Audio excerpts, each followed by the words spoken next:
Yo, what's going on, everybody? It's your boy Northside Plow with Pop One Podcast. Here again with another Yu-Gi-Oh! Regional deck profile from your boy, Alexander Torpedo Valido. What's up, baby? I actually hate being called Alexander. It's so weird. Like, I like to call myself Alexander like on an official status, but like, please just call me Alex. I hate that. Okay, we got Alex. I'm gonna still in the name. I'm gonna still put Alex. No, I'm just kidding. Nah, it's all good. Put Alexander Valido. That's fine. We went to Mendenhall, one up TCG, Mendenhall, Mississippi. Mm-hmm. Jonathan Fry's shop. We love that dude. Mm-hmm. You went out there and you participated in the regional out there, and a lot of big players, good teams out there. We had Team Inspire, Team Empire, Team Goo Gaming, Pandemonium, a lot of our friends, a lot of people we consider family in this community. It was just a good day of Yu-Gi-Oh! And you ended up going top 16. What'd you play? I played Unchained. Obviously, I think it's probably the best deck in the format.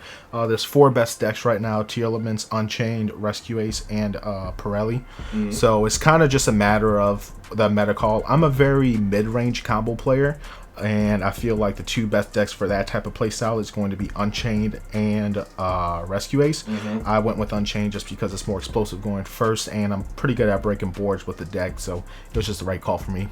I feel that. Well, you had a good day. We had a lot of our players out there, and you were one of 3 that ended up in the top cut. Feels good, man. Everybody got their invites now. It was a good weekend of Yu-Gi-Oh! And we went there and we did what we were supposed to do. Yeah. And now we're getting ready for Nationals coming up. We got a few, half a year left before that. In the meantime, we got quite a bit of hopefully YCSs in the early parts of next year. Mm-hmm. My goal is to go to 4 premier events next year, just like I did this year.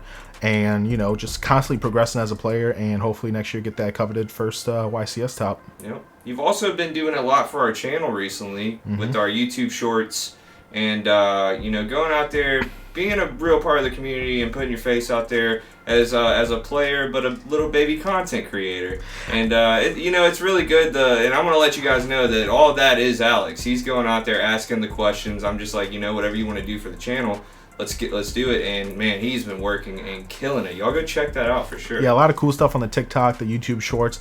My personal favorite are the interview style questions I've done with Will and quite frankly Preston. I'm hoping to get other shops in those questions. I really would just want to hear the story of how people became shop owners, or how people started different things. I'm trying to think of some other ideas for interview style questions for those shorts, so if you have any ideas, please throw them in the comments. Not only that, you and Danny have also started a Yu-Gi-Oh! Podcast that is, coming off the Pop One Podcast. We finally got a podcast, and you guys are just talking in depth about Yu-Gi-Oh! Big events. We've always had a podcast, to be fair. It's on Twitch on Thursdays at 7 Central Time? Yeah, 7:30 p.m. Central Time. Links for everything's going to be down below. Yep. We're doing it, man. We're having fun with it too, dude. We're having fun. We're just a bunch of dudes. We're just a bunch of dudes. So let's go ahead and get into this deck profile. Yeah, absolutely. So for this event, like I said, I played Unchained. This is probably some of the most testing I've done for a regional in a very long time. Tested about 25-30 hours. Really wanted to play just an incredibly clean list, not really a whole lot of spice, and really it paid off. Went X1 up until the final round, went to table 1, played against Trevor, who beat me unfortunately, which put me down to 10th place, but no complaints. Had a really good day, and we'll go over the matches a little later, but right now let's just get into the profile. Again, it's not anything super spicy. You have different players that probably can explain this better than I can, but to start off, 3 Aruha, 3 Shavara, 1 Shyama, 1 Sarama, 1 Abominable, 1 Rakea. Like, that's all very standard. You should not change any of these ratios whatsoever. What I will say is that this card is incredible. The amount of times I had kind of like not incredible hands that would lose to 1 Ash, and I would see this in, you need to remember that whenever you destroy a card, this card can chain block the Ash, so that way you can go chain link 1, say Escape, or Abominable, chain link 2 Abominable to go ahead and chain block that Ash and prevent your turn from essentially ending off of that one single interruption. From there, we have 3 Tour Guides and 1 Phoenix Rhino. That should be the same across the board. And then, of course, the brick of the deck, the Deity Vice King Requiem. I see this card more than I see Tour Guide. I don't understand how that works, but it just is what it is. It's a very necessary card. It's incredible. It helps you play through interruptions. It helps you break boards. There's no reason not to play it. Nice. For the hand traps, I just kept it very standard. 3 Ash, 3 Nib, 3 imperms. These were the correct hand traps. The worst hand trap of the day, quite frankly, was Nibiru, but it's just a necessary evil. If your opponent goes full combo, you can go ahead and just clear the board. There was one time in the mirror, I believe it was round 7, where I was going second. I had Imperm Nib in my hand. I just let him do his whole board. He ended the Caesar and the Abominable, set his he had to set the spell, actually. He didn't have anything else besides that. So I just let him do his thing, and then at the end of it, I went Nib. He obviously went, Caesar to negate, then I chained Imperm and won on the next turn. Nothing you could do to that. Yeah, not at all. Yeah, Imperm Nib is just full combo. What can I say? For the spells, 3 Prison. Should never change, of course. 3 of the deity contract. And card that probably should get hit sooner than later is 3 Prosperities. You think so, huh? I really do think so. This card literally just like Thrust, except better. It says add any card from your deck to your hand. Yeah. You know, you do your whole combo, or you need to see a starter, you just activate this card and you can literally do whatever you need to do. The drawback is you do half damage to your opponent, but if your opponent can't play, what does it matter? Exactly. One of my biggest things for this event was the triple tactics cards. I really wanted to see more talents, and I had originally, just like how Jesse Cotton did, cut the thrust for the talents together, but I just couldn't justify it in the end. So what I ended up doing for the ratios was 2 talents and 1 thrust. This worked out perfectly. I didn't brick on any of the talents cards. It was the perfect ratio, and no complaints about it. And then for the traps, of course, 3 skates and then 2 abominable. Nothing should change for that. Okay. For the extra deck, there's a combo where you go through 2 Yamas with the tour guides post side, which Jesse Cotton did a video on it. If you see it, he does 2 Yamas in the combo. So my logic was, if I'm going to go through 2 Yamas a lot of times in one combo, why not play 3? That's why I went ahead and played 3. No regrets there. You play 2 Solar Rage, 1 Goddess, 1 Unicorn, 1 of Soul of Anguish, 1 SP Little Knight, which really I'm starting to think you need to play 2 of. Okay. I'm gonna find space for a second one sooner than later. You definitely want to play 2 of this, and then 1 of the big guys. A card I'm not going to cut for that second SP Little Knight is the second Caesar. This card is just incredible in the grind game. Seeing the second one comes up way more than you would expect. This is just like a +3 if you really think about it, because when this goes to grave, you get to search the contract for follow-up for next turn. You also set the Shavar a lot of times detached from this, which allows you to set the trap from deck. I don't think you should play less than 2. What probably is going to get cut is this guy right here. There were 2 cards that this was originally going to be. That is Mudcracker and Typhon. And in testing, that's where a lot of these like deck ratios and things of that nature comes in. It's just from straight testing. In testing, I never made those 2 cards. I did make Typhon or Time or 2 in testing, but what I found with Typhon is every time I made it, I just lost the game. Whereas there were times where when I didn't play this card, I missed it because I would get shifted or whatever the simplified game state would be, and I just needed to make a format Zeus. And how you make the format Zeus is you overlay this into that DD card, and then you just make a Zeus over it. So that's why this card stayed in my extra deck versus a Typhon or a Muckracker. Another card which I lost to in the last round against Trevor was a Dark Charmer.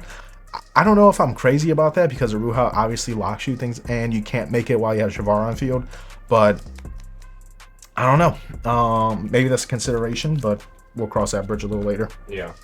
For the side deck, nothing too spicy. You got your 3 DD Crows for the mirror, also Tearlaments and Pearly. It's a decent card against Pearly. For all the rogue decks in the room, you got Droll and Lockbird, and of course Vanadium. And then the Jesse Cotton special is the 1 Sandgan.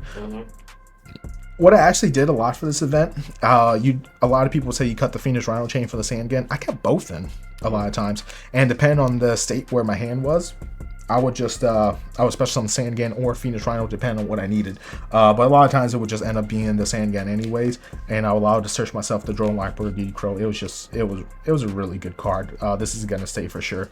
And then for the Mirror and Flannery's matchup, you play Solar Disaster. There's no reason not to put a 1-card searchable card that can destroy the Mirror as well as simplified boards like Flannery's. There's just no reason not to. Okay. For board breakers, I did 1 Harpies and 2 Lightning Storms. I was really worried about Floodgates. That's why I wanted to play Lightning Storm in 2, even though I am siding the second thrust.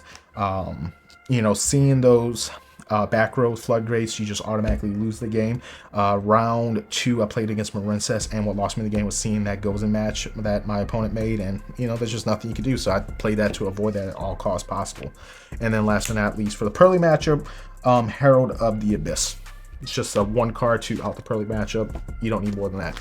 And then the only spice I played of the day was Magic Deflector. Okay. In testing, this card was insane against Rescue Ace. Every time I activated this against Rescue Ace, it won me the game. And this card, in theory, was better, and in practice was better than Anti-Spell Fragrance, because with Anti-Spell Fragrance, your opponent can Turbulence set 4 and then flip one of the quick play spells under Anti-Spell.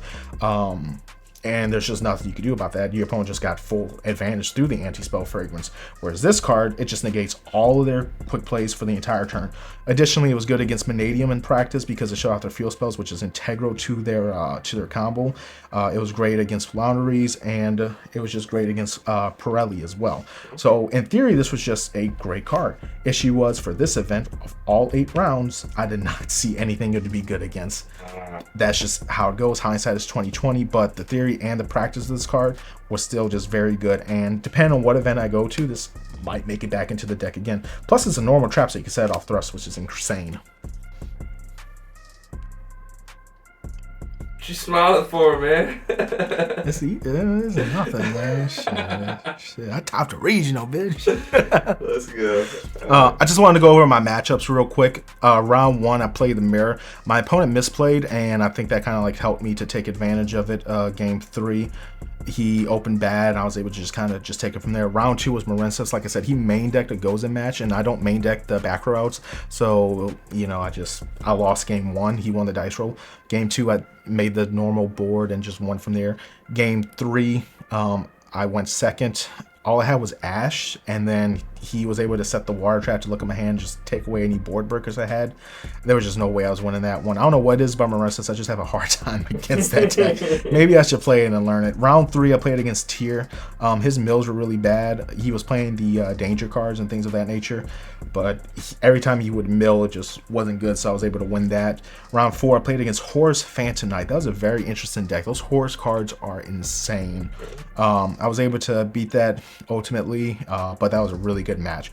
Round 5 against Dragon Link, I was able to normal summon Tour Guide with Sandgan, search the Droll Lockberg. Shout out to everyone who said that it's not a good thing to play, because it came up and it was incredible. And that Droll Lockberg just kind of like won me that match altogether. Round 6, Vanquish Show. Shout out to Ricardo. I'm so sorry. I did 2-0 him, but to be fair, I do know that deck very, very well. I played it for a long time. You can see my deck profile I did on the channel. Maybe I need to kind of bring that one back. You should. I should. Round 7, I did the mirror against Unchained. I won that one again, so I won 2 mirrors and Unchained. And then round 8, I played against Trevor at table 1, and he had a custom hand. That dude is a main character. He has topped many YCSs, and I look forward to hearing him win his first YCS next year for sure. Dude, and Trevor, man, we've been keeping up with that dude for Oh yeah, he's a good friend of ours, man, and dude, he is just insane. He helps me actually. I message him quite a bit. I ask him about like different texts and like get his advice and opinions on a couple of ideas I have, and he's just a chill guy. He'll answer. He'll go over like his reason for why he thinks one thing is the way that it is versus the other. I just appreciate the man so much. Yeah, he's cold, dude. He's cold. Yeah. I'll put Goo Gaming's YouTube in the description. You guys go check them out. Absolutely. A few other shout outs. I got the main Pop 1 testing circle. Tyler is probably my main go-to to test. We tested against Rescue Ace so much, it was insane. Michael Murphy, of course. This was the first time he actually played a meta deck, so instead of playing Cyrus, I was actually able to test with him a DB, and I think that helped me out just like tremendously versus any other time before. Shout out to Trung on Team Pandemonium. He was able to tell me the right hand trap ratios, and because of that, I think my hand traps were just perfect as far as the lineups went. And all of Pop 1, Team Inspire, all the other teams that you had mentioned that were there, just It's awesome, dude. Dude, I love this regional. It's a good regional, but it also shows the power of our community. Yeah. And us all coming together. I mean, you walk in, you're shaking 50 different hands. You know, you haven't seen people since the last regional. And I'm gonna let you guys know, if you didn't know, we're from the Gulf Coast, and we didn't get a lot of regionals after nationals. This is our first regional after Nats.